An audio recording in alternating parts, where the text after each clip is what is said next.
Asia. Saya Elsa Julia Putri. Saya Siva Latifah.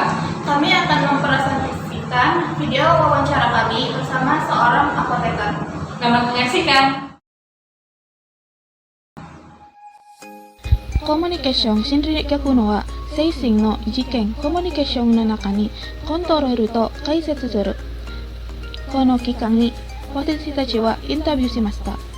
薬剤師とコミュニケーション心理についてインタビューしました。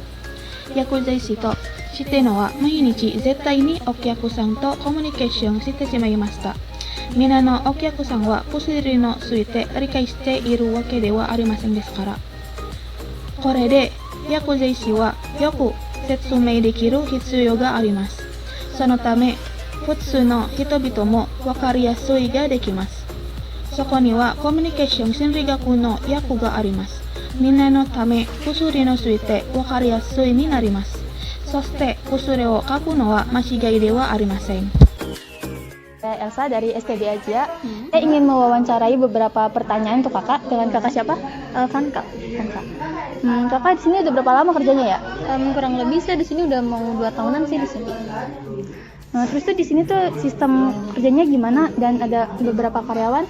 Kalau di sini sih sistem kerjanya kita dibagi 2 shift. Jadi kalau satu shift itu kita dimulai dari jam 8 sampai jam 4 sore, dari jam 4 sore sampai jam 12 malam.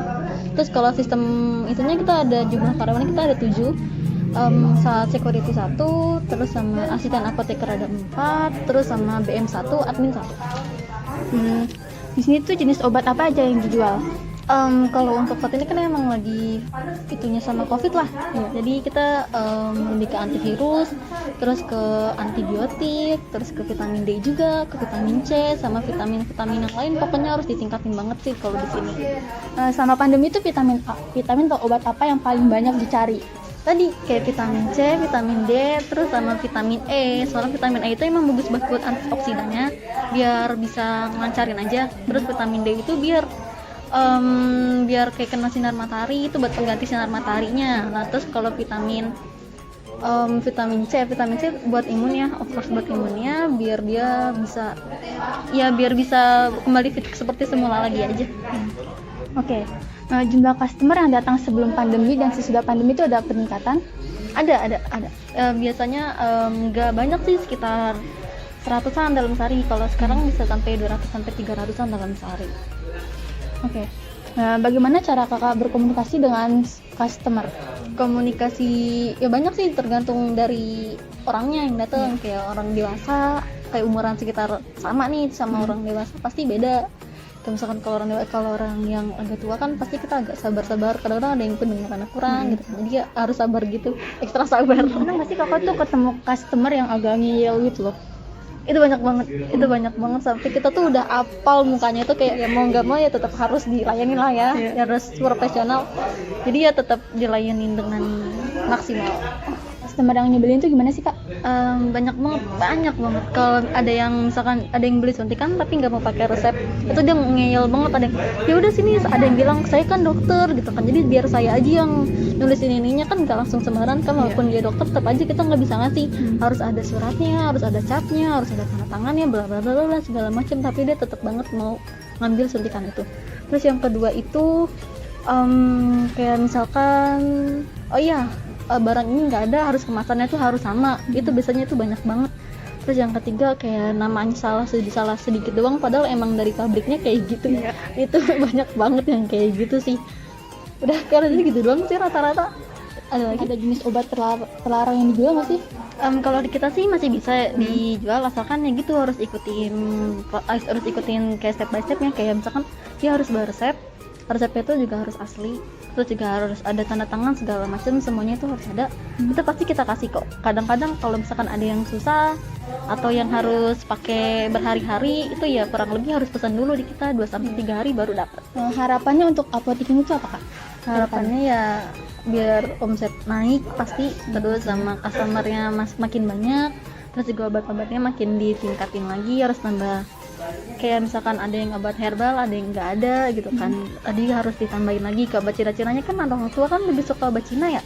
Jadi harus obat Cina itu lebih banyak lagi. Nah terus kayak obat-obat yang keras gitu-gitu harus lebih dibanyakin lagi sih gitu, soalnya kan emang banyak banget dan kita tuh biasanya kan kalau obat yang nggak ada harus nunggu dulu 2-3 hari, kadang-kadang pasiennya langsung pergi gitu kan, jadi ya harus ditekan lagi lah semoga. Pandemi seperti ini itu ada dampak yang dirasa bagi apoteker apa aja ya kak? Kalau buat dampak negatifnya sih ada paling kayak beberapa gitu doang, kayak misalkan barang-barangnya itu tiba-tiba kayak ada yang hilang atau gimana gitu kan, karena kan kita kerepotan gara-gara terlalu banyak pasien yang datang, jadi kayak misalkan ada yang hilang inilah, ada yang ketuker juga karena ya gitu gara-gara kebanyakan pasien gitu doang.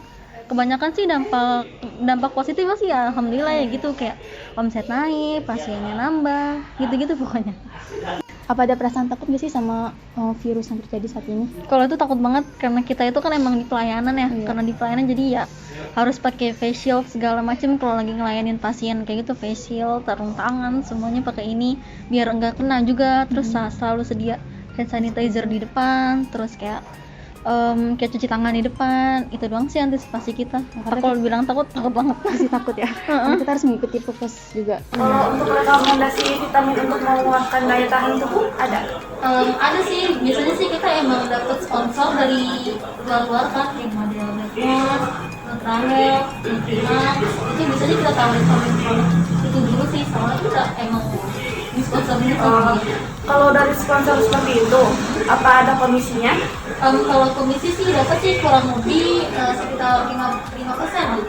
Oh, selain dalam bentuk uang, apa ada lain yang lain? Standar sih paling kayak model coach gitu, kalau enggak yang paling free gitu. Dia vaksin nggak? Kalau vaksin itu diberikannya di mana?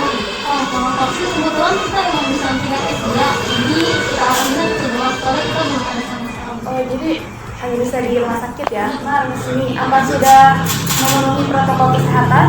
Untuk sekarang sih ya lumayan lah, lumayan ada, tapi ada juga yang masih belum pakai masker, ada yang belum pakai face shield. Kalau untuk masker, ya dulu kan waktu awal-awal susah sekali dicari. Apa sekarang masih demikian? Kalau untuk ya pas pandemi itu susah banget sampai juga ada yang berbulan mau berapapun harga itu tetap bisa aja. Kalau untuk sekarang kalau emang udah jarang dan alhamdulillah udah ada pasien juga, jadi ya nggak terlalu kayak gitu lah. Kalau untuk harganya apa normal atau masih lumayan tinggi? Sekarang udah sekitar 50-an. Oh, berarti normal ya. Tes apa di apotek juga bisa melakukan itu? Belum kita belum bisa. Oh, berarti harus ke rumah sakit aja ya. Kalau seperti itu terima kasih Kak. Maaf mengganggu dan terima kasih banyak. Iya, video presentasi dari kelompok kami. Kurang lebihnya mohon maaf. Terima kasih. Mete kurete arigatou gozaimasu. Jangan mata nih.